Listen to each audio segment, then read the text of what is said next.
সালমান। শত ব্যস্ততার মাঝে সালমান সামিরাকে সময় দিতে ভুল করত না। নিজের মুখে সামিরাই এসব জানিয়েছিলেন।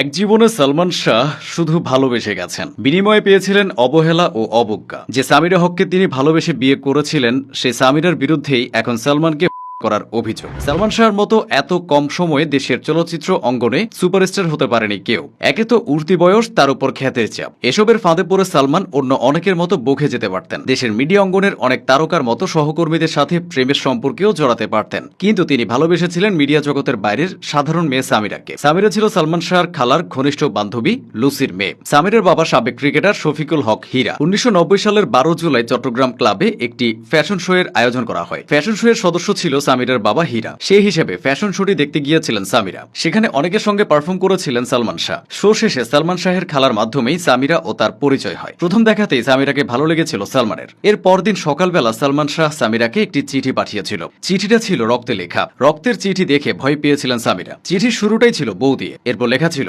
প্রথম দেখাতেই আমি বুঝে গেছি আমার জীবনে আমি কাকে চাই। আমি দেখা মাত্রই বুঝে গেছি তুমি আমার। এরপর 4 মাস শুধু ফোনে কথা বলা আর দূর থেকে দেখা দেখিতে কেটে গিয়েছিল। 1990 সালের 17 অক্টোবর সালমান শাহর প্রেমের প্রস্তাবে রাজি হয়েছিলেন সামিরা। এরপর প্রতি মাসের এই তারিখে তাকে ফুল দিত সালমান। শত ব্যস্ততার মাঝে সালমান সামিরাকে সময় দিতে ভুল করত না। নিজের মুখে সামিরাই এসব জানিয়েছিলেন। পরবর্তীতে তাদের প্রেমের কথা দুই পরিবারের জানাজানি হলে সালমান শাহ সামিরাকে সরাসরি বিয়ের প্রস্তাব দেয়। সামিরা দাবি করেছিলেন তার পরিবার চাইতো না সালমানের সঙ্গে তার বিয়ে হোক। এজন্য সালমান সামিরাকে পালিয়ে বিয়ের প্রস্তাবও দিয়েছিলেন। তবে এতে রাজি ছিলেন না সামিরা। সব বাধা পেরিয়ে 1992 সালের 12 আগস্ট সালমান শাহর সাথে বিয়ের পিঁড়িতে বসেন সামিরা। বিয়ের পর সালমানের কিছু চলচ্চিত্রে তার পোশাক পরিকল্পনাকারী হিসেবে কাজ করেন। বিয়ের বেশ কিছু সময় ভালোভাবেই তাদের সংসার জীবন কাটছিল। মায়ের মতো সামিরাও বিউটি পার্লারের কাজে বেশ আগ্রহী ছিলেন এবং ঢাকায় একটি বিউটি পার্লারও খুলেছিলেন। একসময় সালমান শাবনূর জুটিকে নিয়ে ইন্ডাস্ট্রির ভেতরে বাইরে কানাঘোষা শুরু হয়। আর এতে করে সালমানের সঙ্গে সামিরার মনোমালিন্য ঘটতে থাকে বলে জানা যায়। তবে এও শোনা যায় সালমান শাহ শাবনূরকে নিজের ছোট বোনের মতো দেখত।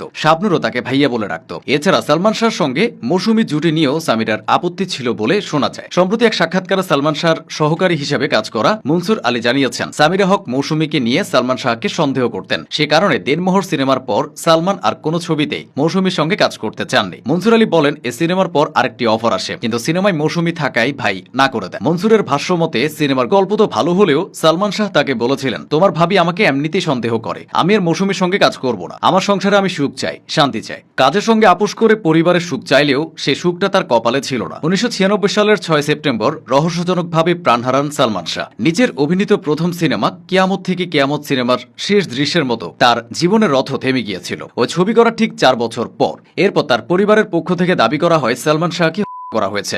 যদিও নির্মম সেই ঘটনার রহস্য আজও পরিপূর্ণভাবে উন্মোচিত হয়নি। তবে সালমান শাহর সাবেক স্ত্রী সামিরা এরপর আরো 2বার বিয়ে করেছেন। এখন তৃতীয় সংসারে তিনি সুখে আছেন।